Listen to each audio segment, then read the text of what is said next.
what gives me hope also.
There we go.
remembering what the invitation is when you hear the sound of the bells.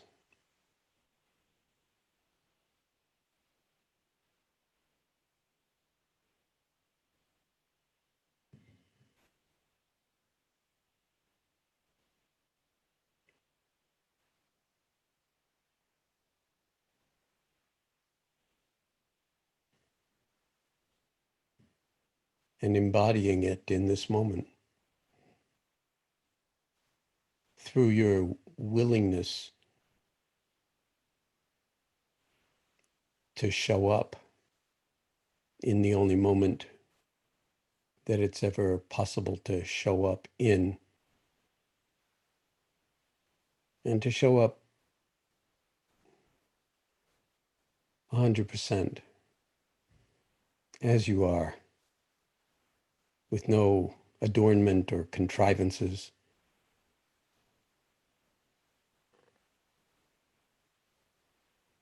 and no separation between yourself and the world, so that you're not showing up solely for yourself, you're not showing up solely for the world, you're showing up at the interface of your individuality and our collective belonging to the human race.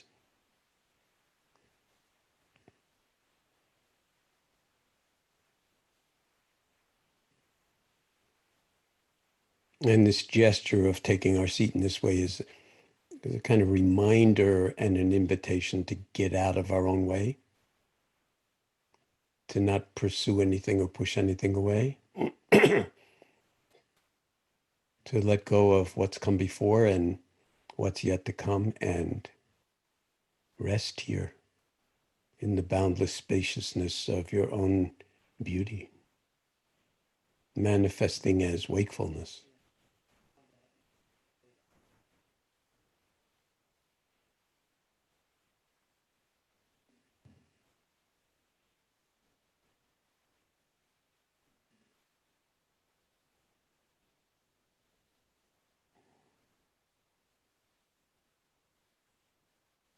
And it's all right here, right now. Whatever you're looking for, if you have any sense of looking or gaining or trying to get to something or someplace, it's all already yours.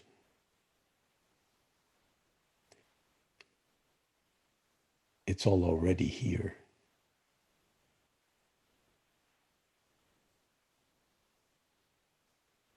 And if we're not possessive about the yours or the mine, then, as I think Philippe said from Mexico and Venezuela said last week at some point, um, you're you're not caught. You want for nothing, was the way he put it. And when you want for nothing, there's a beautiful double entendre there, or should I say here.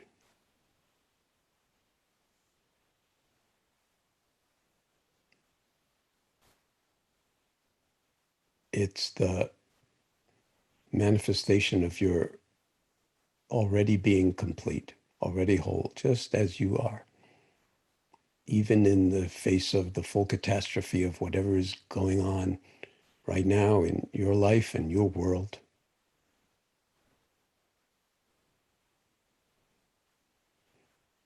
And as we've been seeing throughout these now 11th week of our mitigation retreat together, sheltering and discovering that the shelter is not the house or the home, the apartment, or wherever we happen to be. The shelter is the heart, and especially the heart that knows itself and is at home in itself.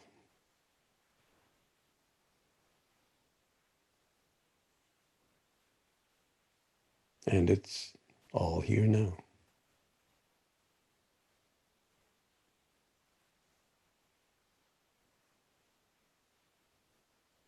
So we want for nothing, means we lack nothing.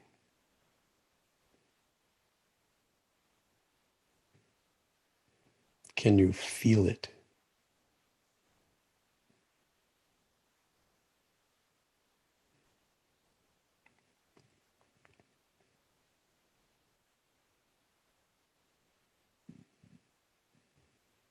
Can you be the knowing?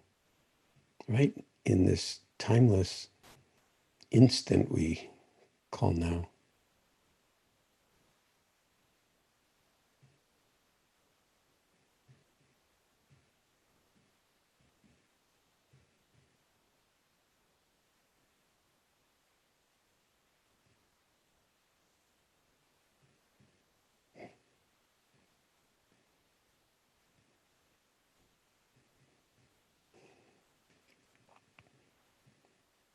And whether you're 12, like Joseph, or whether you're 112,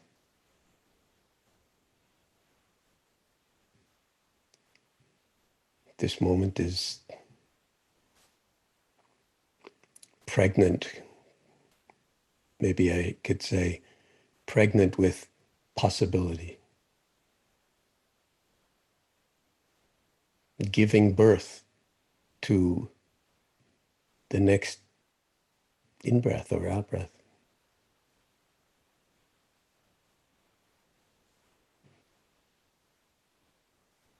And whatever emerges that might actually be insightful,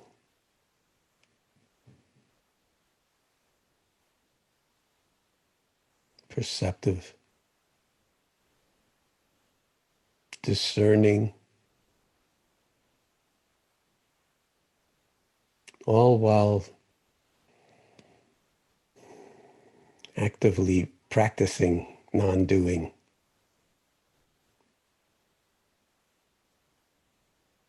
Through every single one of our sense doors.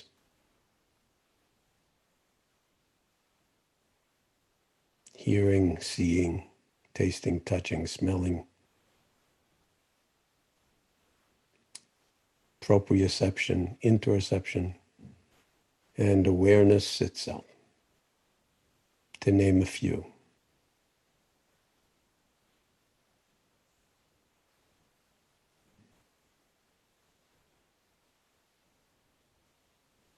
So just this moment,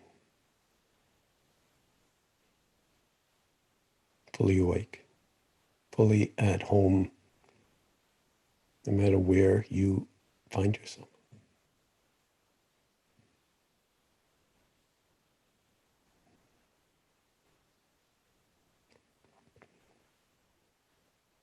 And fully in touch, if you will, with your true nature that, it's impossible to lose or leave, but it is possible to ignore.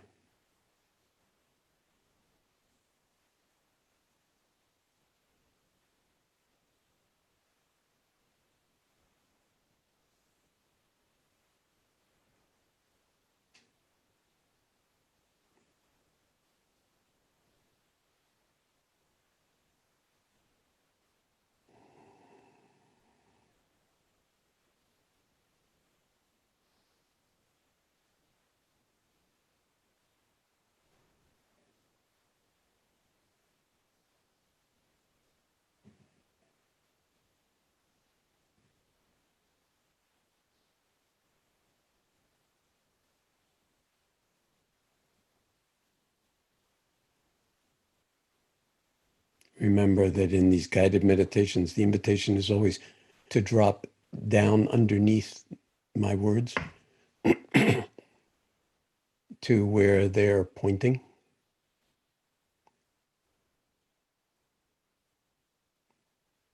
It's your own experience that's primary. You can tune me out completely, feel absolutely free. Now, you can even do that by muting me. That's cool. I hadn't even thought of that.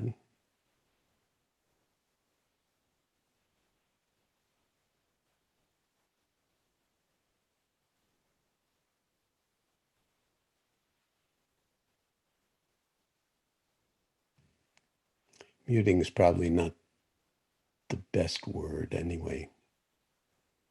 It's more like settling into stillness. Underneath the words, the silence inside and in between the words as well as underneath them.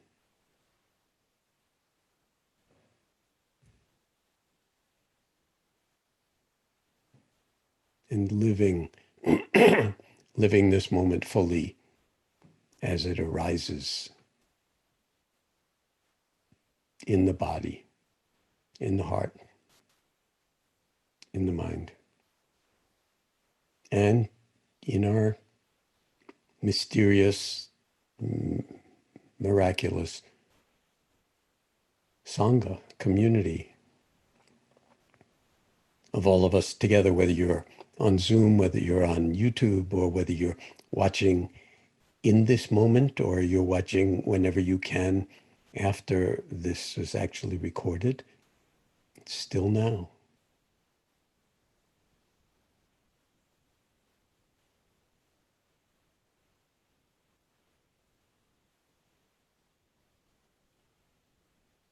And it's always about the relationship. It's about the relationality, you to yourself, to experience, to the moment.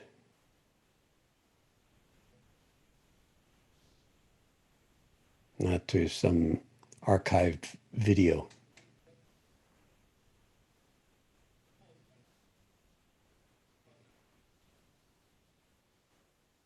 But anything that helps us wake up, flower the look of a child, or even an archived video,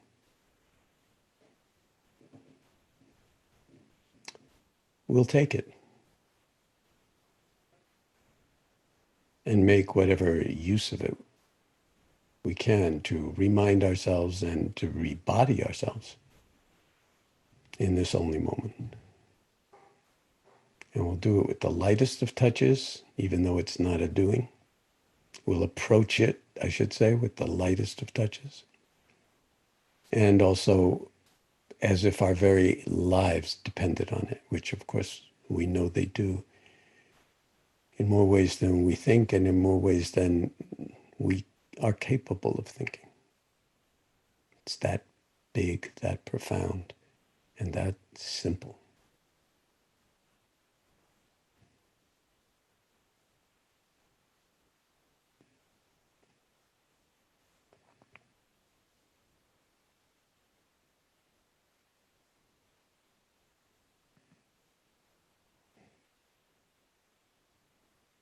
No place to go, nothing to do, nothing to attain.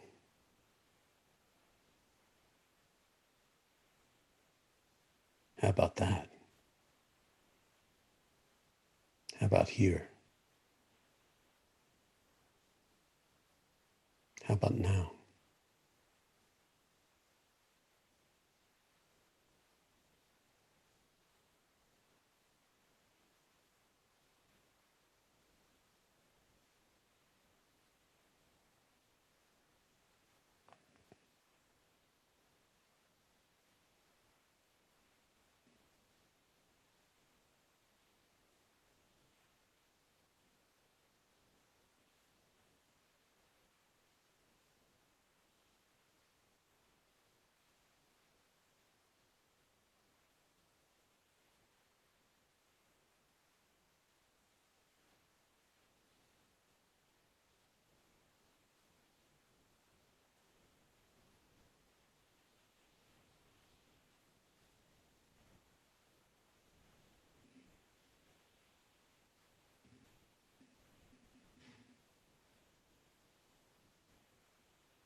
in some meditation traditions, some of which I've trained in, they don't ring nice, pleasant sounding bells at the end of meditation. Some Zen traditions, they'll whack two pieces of wood together at the end of a meditation practice. And if you're off in La La Land someplace, you're going to leave your cushion, maybe clear it by 6 inches. Surprise, new moment. And the message is, okay, pleasant ending with bells or whack, wake up. The message is always the same. It's like new moment, non-attachment to what was just there. And again, you can think you're meditating and be asleep. So whether I ring bells or don't ring bells or clap my hands or whack two pieces of wood together or shout, which of course I won't do because like in the old days, people really didn't understand about trauma. And so, startling people, you know, is not a very skillful way to express the profundity of the practice and how grounded it is in compassion and love. But, different traditions sort of approach this differently. But the most important thing is that we are seamless in our practice, that there's no beginning to the meditation practice, there's no end to the meditation practice, just like we don't stop breathing when we go to bed and lose that kind of forefront of our wakeful awareness. It's 24/7 for as long as we have. And I love that in the contributions that people made on Friday, that somebody, I don't know how they did that, but put the video from the movie Zorba the Greek, where Anthony Quinn and Alan Bates get up and they dance, that kind of Greek dance that is meant to be a kind of non-dual expression of love in the midst of the full catastrophe of the human condition. And the full catastrophe comes from Zorba the Greek, which is why that person offered that video on my birthday. Somebody else jumped out of an airplane, or at least sent the movie of having jumped out of an airplane and skydiving, so no open parachute, in the full lotus position. I've not tried that in my life, but how cool. Somebody else disclosed, so I'm not sort of breaking any confidences, that she's a member of the House of Lords in the UK. But that was not the primary thing that she was offering, but just coincidentally. So let's say as we move into this I thought that the original sheltering in place was a time of uncertainty and the huge upswing in cases of COVID-19 in our various countries. And we're all dealing with it in different ways. The US, really poorly in many ways. And so the uncertainty levels are just getting higher and higher as we move out and try to be both cautious, but not too cautious. And this is a perfect moment to actually watch one's own mind and reactions. And let's say you're a little contracted and you want to sort of, in some sense, show more compassion or some more kindness, or how would you go about doing that? Well, the way to do it is to not try to be more compassionate or more kind, because that's a kind of doing, that's a kind of forcing. But what about bringing awareness to how a moment of lack of compassion or lack of empathy or a kind of lack of kindness or a lack of mindfulness? So this is kind of the beauty of the practice, is that we can work with what arises. And if we don't judge it, if we're not judging like this, don't like this, bad meditator, good meditator, but more discerning, like, whoops, a moment in which I got caught in othering or fear, then that's how to grow in compassion or mindfulness or heartfulness or gratitude. So these are all ways to instantiate the practice, to not idealize it as like, oh, I should be more this or more that, but notice how those moments in which you think that it, and it's occasioned by something that crossed your mind or some action that arose. That's where the rubber meets the road, as we say in English, where you can actually open your heart instead of stay with the contraction. The awareness gives you a door to freedom instantaneously, and we can learn from that. And to just say, because it's so easy to project onto other people that there's someplace that I'm not and I have to be more like them. And I know none of you are doing that, but to just say that this practice is not about becoming like somebody else. You're a mindful hero or heroine of the moment and projecting onto them some kind of whatever that you think you may be lacking. So I like to say that maybe to a first approximation, because very often in meditative circles, people use the E word, enlightenment, and then build up narratives about enlightenment. That maybe to a first approximation, it would be good for us to not reify enlightenment into a thing that some people have or are and other people aren't, but then rather than there being enlightened people, maybe there are only enlightening moments or endarkening moments. And the more you can actually be available, the more those illuminating, enlightening moments are already here. And that is healing. That is transformative. That has a certain kind of tilt to it, an incline to it that drives things without any doing in the direction of open-hearted wakefulness. So just keep that in mind when you start projecting onto anybody else, that they are in some holy God realm of one kind or another. That's actually a form of violence to them because those projections are never very helpful. And it's even more of a violence to you yourself because then you're making a separation when there is really, in the deepest of ways, no separation at all. And when we drop underneath our thinking, which is where all this trouble happens, we're idealizing the practice and trying to attain the real result that Jon refuses to talk about when you actually do attain something that like, yippee, I've reached the goal. I hope that our work over the past, 10 plus weeks is pulling the rug out from under those profound misconceptions about what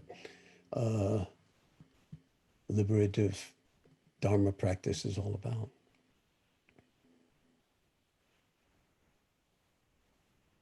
So I want to actually make a few recommendations before we go into the Q&A. And then remember, we have another hour for those of you who can stay on or join us from YouTube, where we're going to be in small groups and have these kinds of conversations in ways where everybody's voice can be heard and we can really talk and listen together and exchange things in a kind of really mindful, heartful embrace.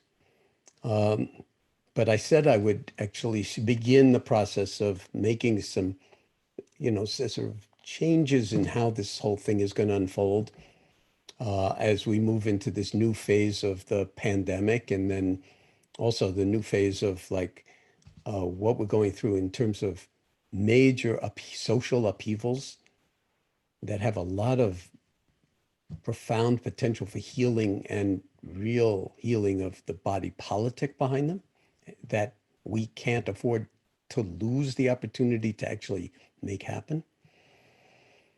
So let me just say that for Americans at least, and especially white Americans, okay, because if you're a person of color, an American person of color, you don't need this because you know it by virtue of being born into our society. But there are a few books that I could recommend for my fellow white privileged Americans that might white skin privilege, which we don't even have mindfulness of because that's part of the privilege is that we can not know it and live our whole lives not really knowing it or only knowing up here the degree of violence that people are experiencing that we're not because of skin color alone and everything that's entailed with that in a society.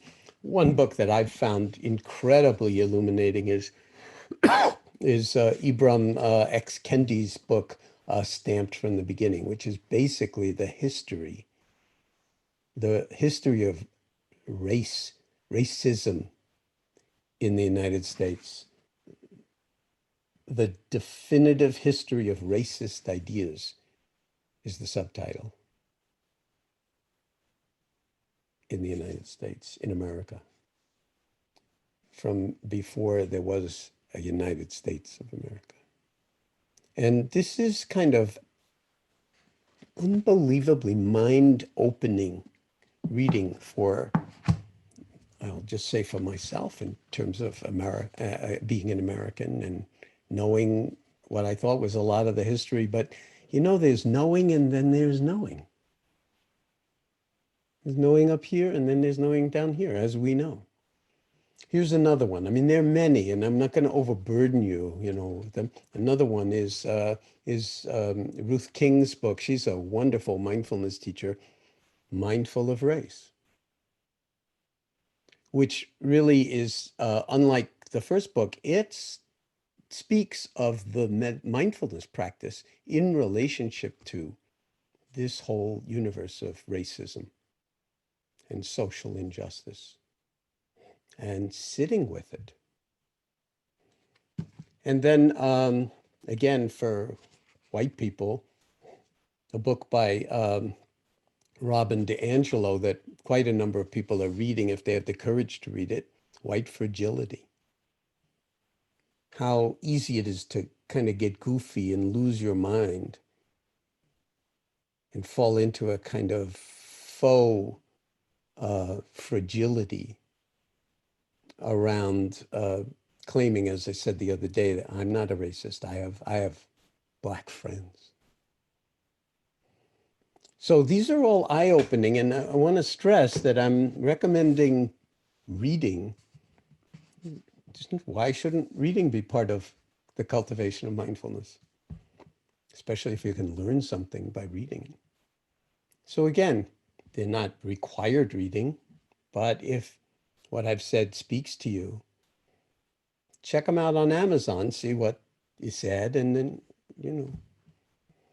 or any other bookseller, because I'm not a purveyor or a promoter of Amazon, as like a global conglomerate, and monopoly. But and I'll continue to recommend various books that I've found helpful, because if you integrate them into your own meditation practice and not just like read them up here, you will see that the potential benefits to you yourself are huge. And because of the profound interconnectedness that we've been pointing to from the very beginning, you change even the tiniest little bit, or let's say change, you wake up even the tiniest little bit to the places where you've been blind, where you need other people to point out to you because you, like everybody else, we're so blind that we don't know what we don't know. When you change, when you wake up the tiniest little bit, when you have an enlightening moment, the entire crystal lattice structure of the universe, never mind the world, the earth, humanity, is different. in some small way, but hardly insignificant, hardly insignificant because of interconnectedness. And just as we seed crystals, I think I said this before someplace, not sure where anymore, where I say what, but when you want to, you know, in your phones or whatever, there's all this solid state technology is based on kind of chemistry of crystals, a lot of it. And those crystals are often seeded with tiny amounts of a different atom, a different element that completely changes the properties of the entire crystal in terms of electron transmission. And so, you know, if we seed even the tiniest little bit of insight in ourselves, it can change the entire crystal lattice structure of not just you, but the world. And so I'll keep making these kind of recommendations, just take them for what they're worth. And I'll also say that, you know, just before the pandemic happened, there were these two movies that had been done recently about various aspects of mindfulness that were about to hit the world stage. And then the pandemic happened and they couldn't hit the world stage in the same way. They are available online. And one of them is called the mindfulness movement. Not, I don't like the phrase mindfulness movement myself, but a lot of people use it, the mindfulness movement. And the other is called My Year of Living Mindfully. And both of them have a very broad stretch and really take on challenges at the level of society, globally, not just in the United States. And so again, those are sources of a certain kind of nurturance or nourishment. And you'll be able to find them. I don't know if they're entirely free or you have to sort of pay something to watch them. I think for a period of time they were free, but I just can't keep track of that kind of thing.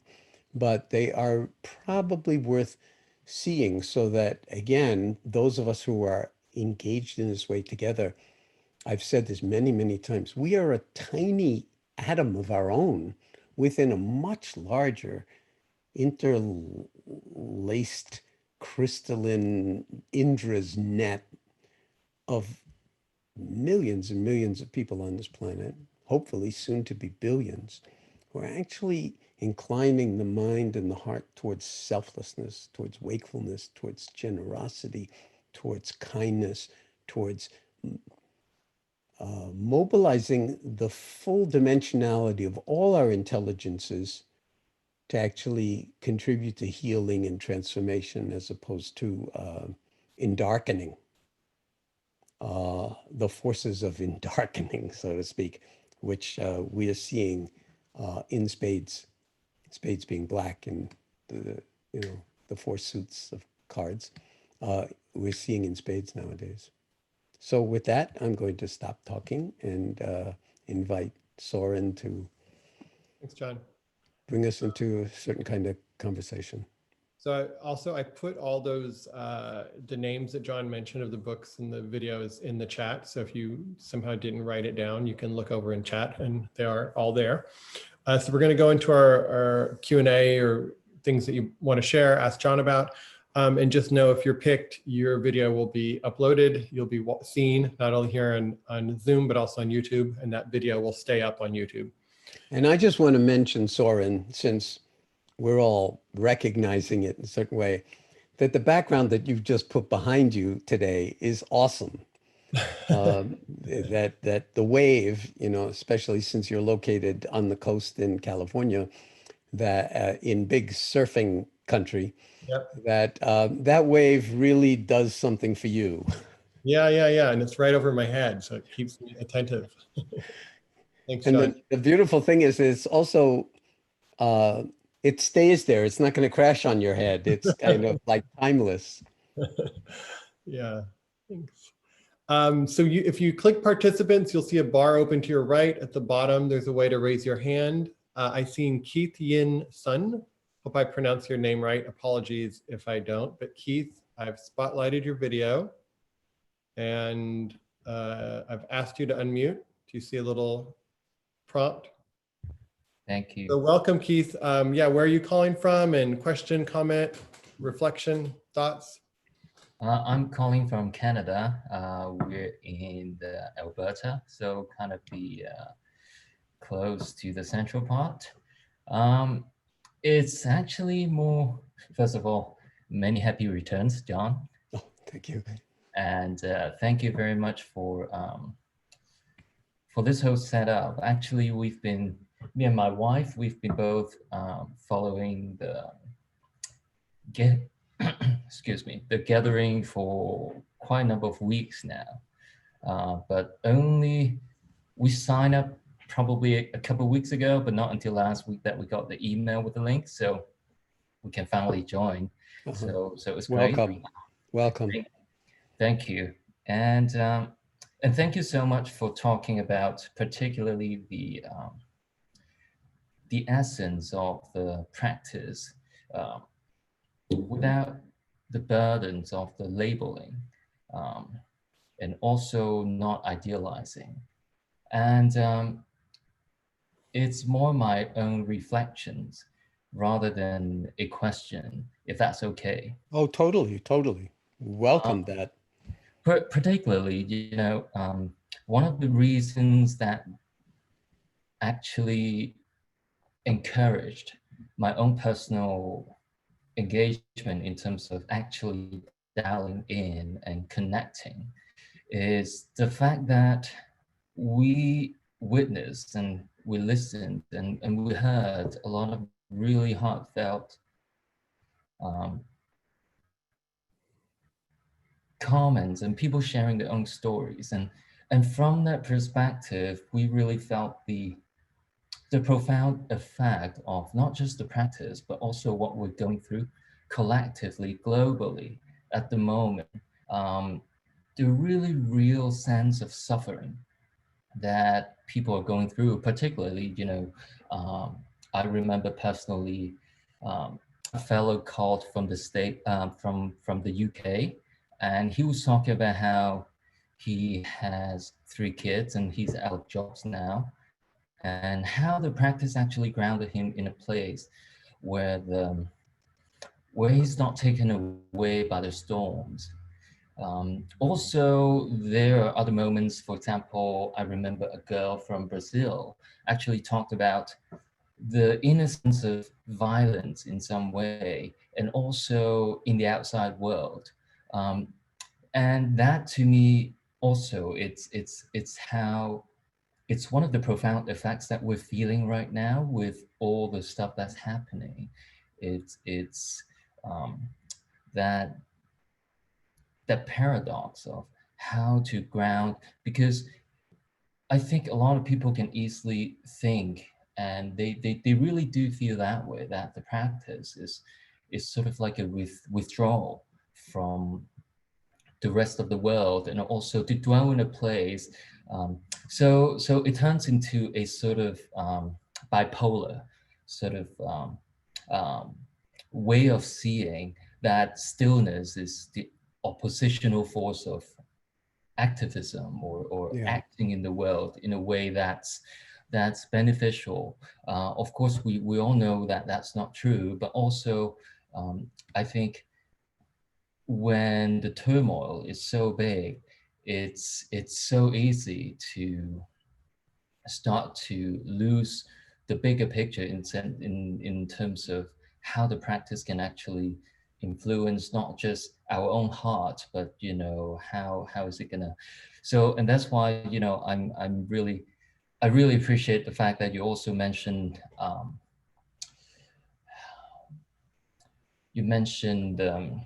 how one element in a bigger structure can actually influence the whole, and also how you mentioned the enlightening moment instead of turning it into a quote unquote eternal state. I remember one of the Zen sayings in the Chinese Chan tradition is that it can take lifetimes.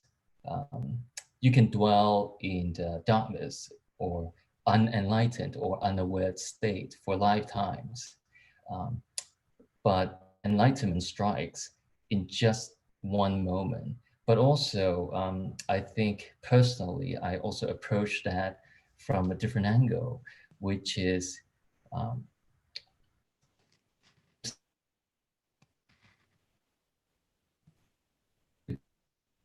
Did we lose you?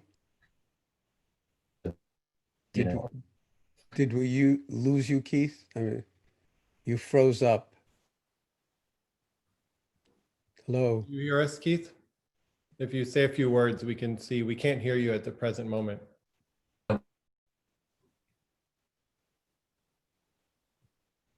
Yeah, we're unable to hear you, Keith. Let's see. Can you hear us when we talk to you? Wave your hand if you can hear us. No, I guess Awesome. let me. Sure. I guess I would like to respond to him, but if he can't hear me, is he there still, Soren? Looks like his internet went out. Maybe yeah, maybe it did. Well, let me just say, oh, here he's back. certainly. Okay. We lost you for a time. Let's see, you're currently, okay, yes. Now you okay, should be able to am I speak. back? Yeah, you're back. We lost you. I'm Sorry. sorry, I have no idea where I got cut off, but Yeah, we don't so- either. Oh, but it, yeah. it had something to do with Jon and not sort of. Okay, so basically, you know, the saying that I was referring to, I'll make it really short. I'm sorry for taking up so much time. Is that when Jon was mentioning the enlightened moment or moments, Enlightening moments. rather than it being a very, you know, reifying it and then turning it into an eternal state that, you know, once Yes. you're there and there's no getting out of it. So the thing I was referring to is actually, it says that, you know, it uses an analogy that, for example, a cave could have been in darkness for thousands or eons or thousands of years, but as soon as you bring a candle. match in there, one instant, it doesn't take thousands of years to undo it. But also what's interesting about that is how to keep that fire going and how to keep that light going rather than thinking that once it's lit up, then we see everything and that's it. Because, you know, the saying goes that, you know, you can dwell in darkness or unawareness for thousands of years or even lifetimes, but awareness takes a moment. But that also is a paradox because we are all enlightened or aware for moments in our lives, but not for very long times in any stretch. So that's the kind of the paradox, And that's where the practice comes in, the practice of non-doing, because you're not actually trying to keep anything going yeah, or stretch anything out, including light or enlightenment. It's that your essential nature is wakefulness beyond this and that, beyond any kind of dualism. And that's easy to say, but the recognition of it in a non-conceptual way and then to live that way, it's not an ideal, as you say. I mean, it really isn't an ideal. It's a it's a way with a capital W, a Tao in Chinese, that has its own dharma. It has its own lawfulness. yeah. And when we're in alignment with it, um, that's true practice. And it doesn't look like anything. No, and I truly appreciate the fact that, you know, you keep emphasizing or you keep referring back to the fact that, you know, even though um, we can refer it back to calling it mindfulness or whatever you want to call it, but it's not so much about the label or the doorway that we because I feel it deeply that when we do that too much, it starts to become again, you know, a A thing. thing, exactly. Yeah. And also easily, once you have a thing, then you also start to categorize things that don't belong to that thing or don't or not within that thing, because you know we hear a bit of that in different comments, and especially in a time like this, you know, we also feel that, because I kind of touch on one of the comments that we heard was about violence, and with the way things are going now, there are various kinds of violence even within, I think the ultimate form that we're feeling right now is the sense of separation, even within the movement itself. Um, I always like to say that, you know, it's like the nesting dolls. Yep. Our way of separating is infinite. So the nesting doll can go Yeah. infinitely smaller, Hmm. even Yeah. within ourselves, that we have a portion fighting against the other portion or not liking. So Well, anyway, thank you for this. I really don't want to take up too much of your time, but I really truly appreciate the engagement and hope that we can speak further at some Thank you point. for this. Thank you. Any other Be well, Keith. I really appreciate your comments. Thank you. Next I'm seeing Harriet, and I believe you're calling in from Kuwait, Harriet, if the information is correct in your title. So welcome. I believe you are with us now. I am. Am I Welcome. muted? No, okay. Yeah. Well, first of all, thank you for this amazing global meditation, which I'm new to. So it's a tremendous adventure for me. Living in the Middle East has its challenges, but on the whole, it's wonderful. I think we wouldn't be here otherwise. And I have two things to say. One thing that you asked us about last week, you asked us when we had woken up.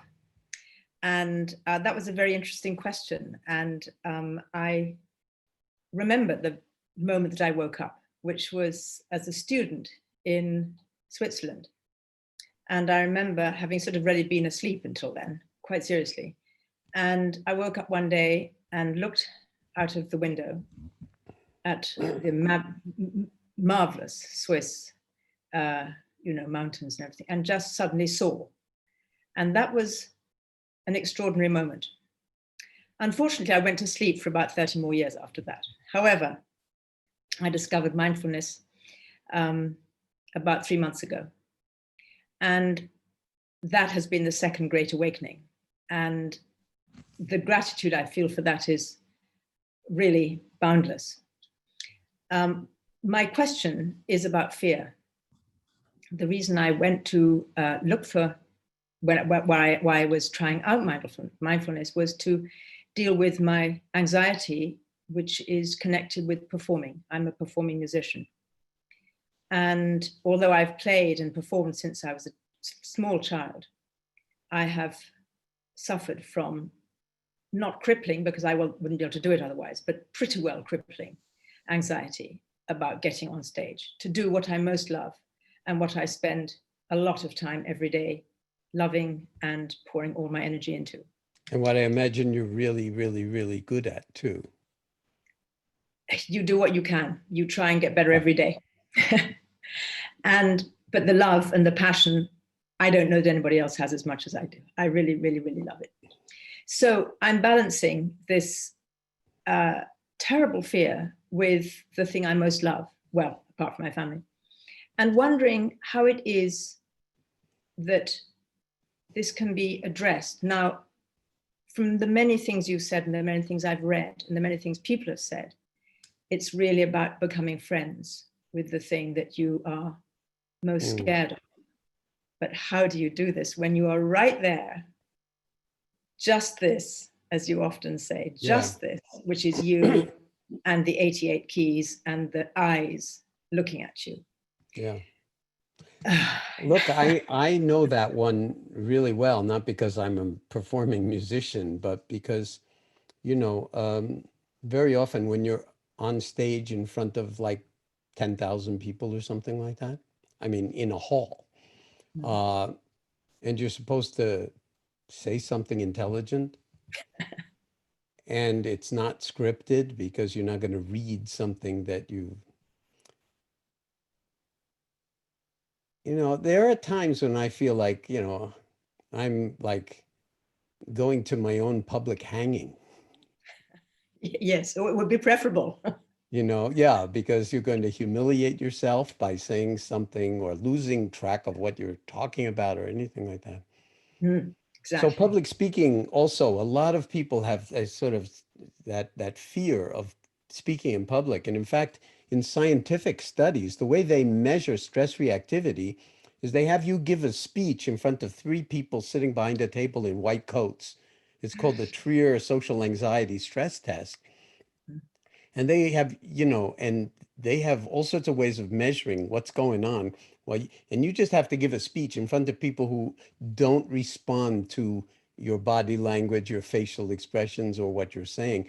They're like evaluating you, and like a job interview or something like that. So it's a very profound question, and I think we all have a certain degree of performance anxiety around that thing. So I think the hopeful part is that, it hasn't stopped you from performing or from doing what it is that you love. And I'm wondering, to just come back to the question, does it disappear during the concert? Or is it there from beginning to end? You just don't know. This is the scary thing. You can't quantify it. So it Sometimes can come and go and come and go right in the middle of a piece. What do you play? The German repertoire mostly. Are you a singer or are you a pianist? Oh, you're a pianist. Okay, somehow I felt that you were a pianist. Yeah, well, I think this is very, very common among performing artists of all kinds, and I think you gave yourself the answer, at least the open door to it.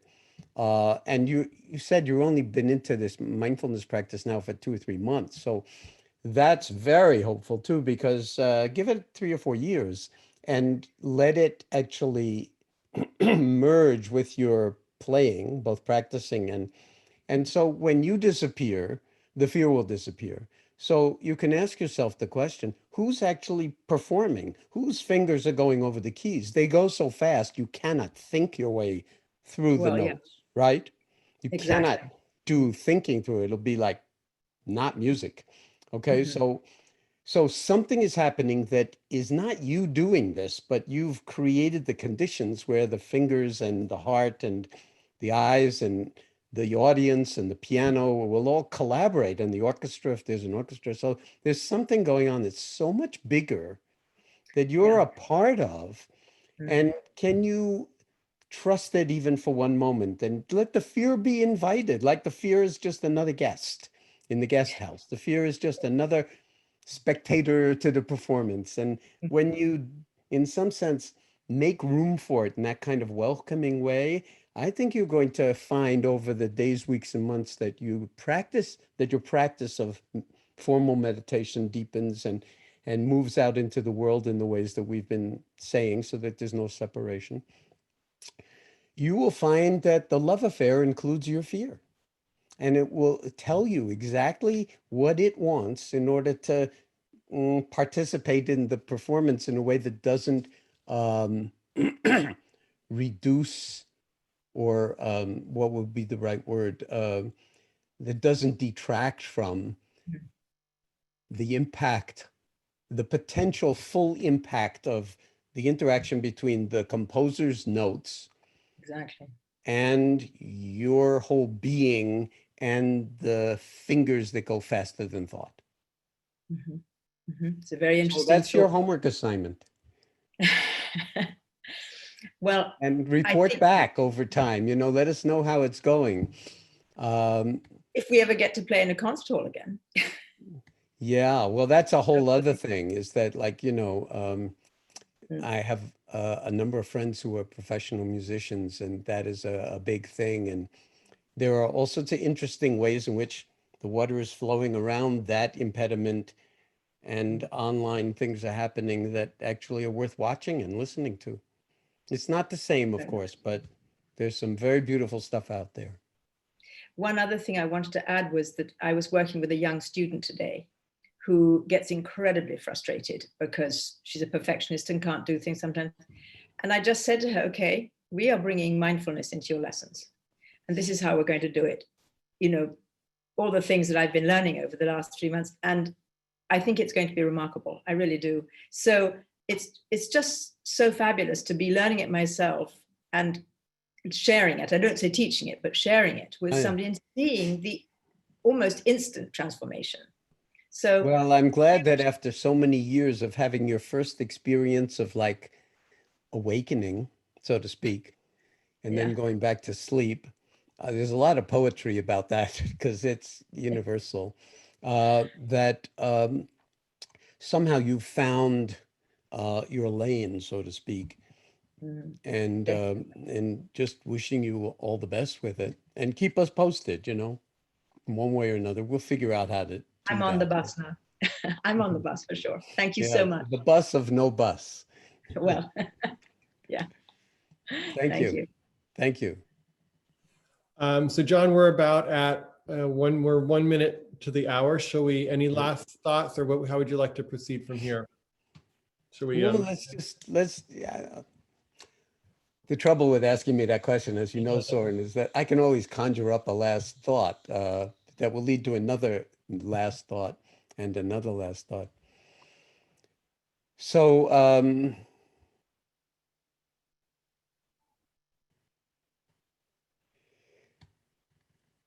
let me just remind us all that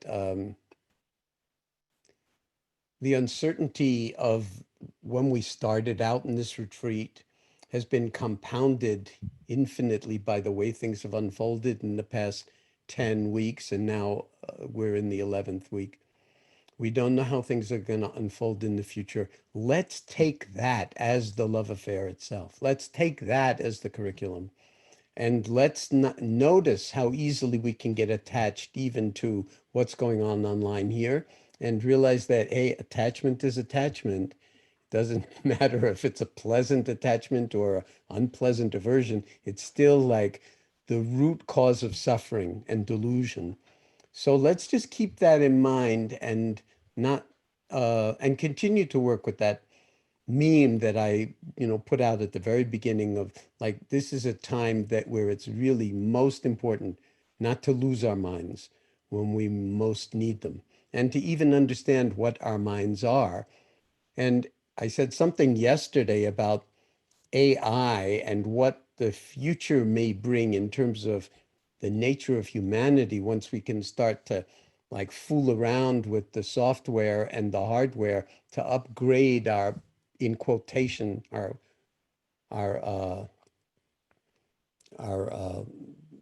being.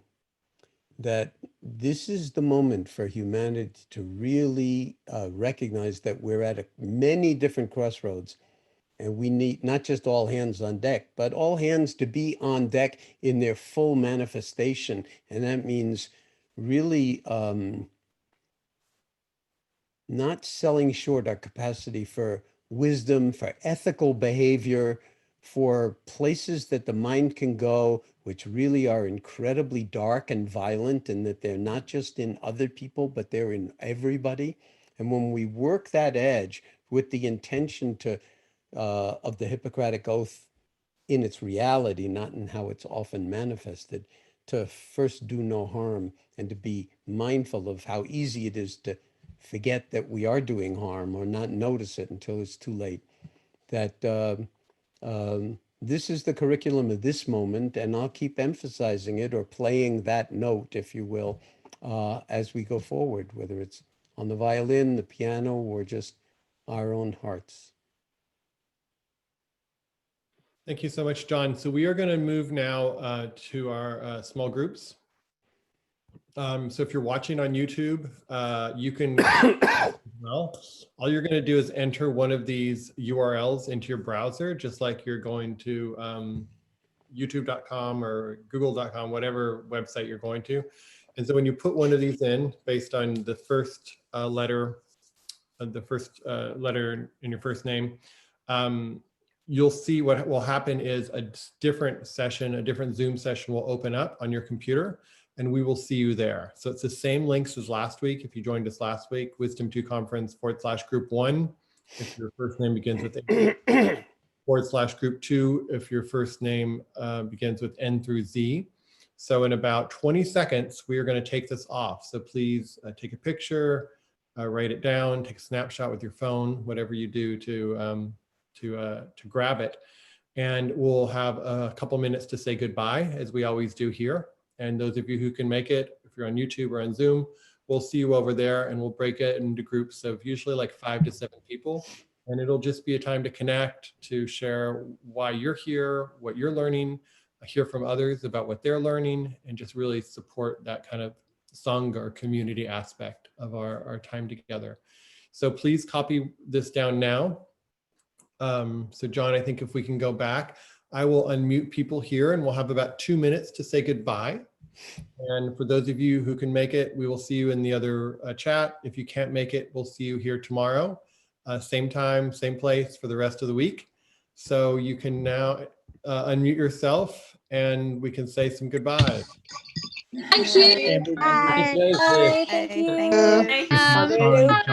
John, thanks, sorry. Bye. Bye. Thank you. Bye. Everyone. Thank you, Soren. Thank you. Everybody. Wenn du da bist, dann habe ich dich nicht gesehen. Thank you. Bye. Buonanotte. Bye. Thomas. Sarah. Bye, Joseph.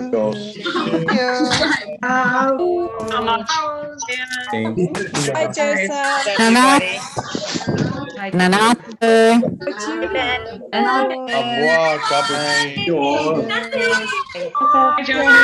Susie. Bye. Hi, Charlie.